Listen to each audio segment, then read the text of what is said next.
હાલો, જય શ્રી કૃષ્ણ, જય મુરલીધર, જય દ્વારકાધીશ. સ્વાગત છે બધાનું નવા વિડીયોમાં.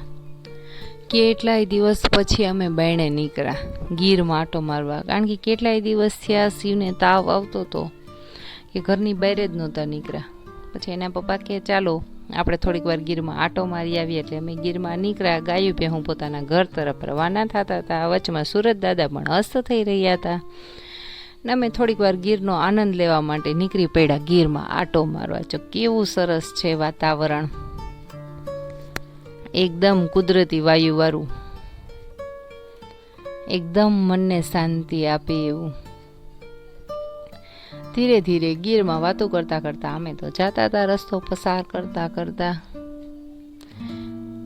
આ ભાદરવો મહિનો છે એટલે બધાના ઘરમાં લગભગ મોસ્ટ ઓફ કોકને ને કોકને તાવ તો આવ્યા જ છે, કારણ કે ભાદરવાના અચાનક આવા ધગધમતા તડકા. શિવભાઈને 3-4 દી તાવ આવ્યો તા, મોઢું તો જો કેવું થઈ ગયું હાવ મારા દીકરાનું. પછી થોડીક વાર અમે બાયણે નીકળ્યા કે ભાઈ આજે થોડીક વાર ફ્રેશ થઈ આવીએ, અને એક જગ્યાએ અમે જઈ અને ત્યાં થોડીક વાર બેઠા.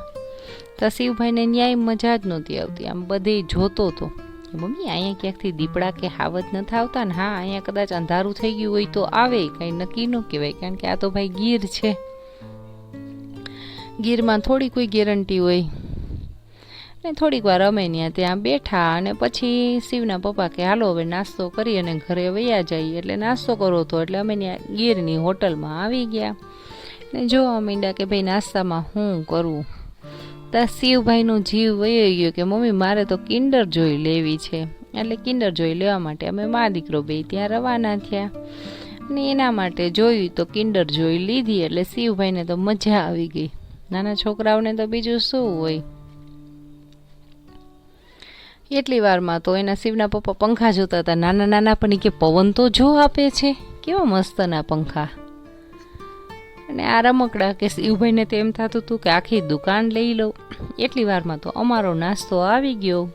એટલે અમે નાસ્તો બધાએ માંડ્યા કરવા. તમને મારો વિડીયો ગમ્યો હોય તો લાઇક, શેર અને સબસ્ક્રાઈબ કરજો, અને મોરબીની બ્લોગ્સ જોવા માટે પણ ચેનલને સબસ્ક્રાઈબ કરજો. બધાને મારા હર હર મહાદેવ.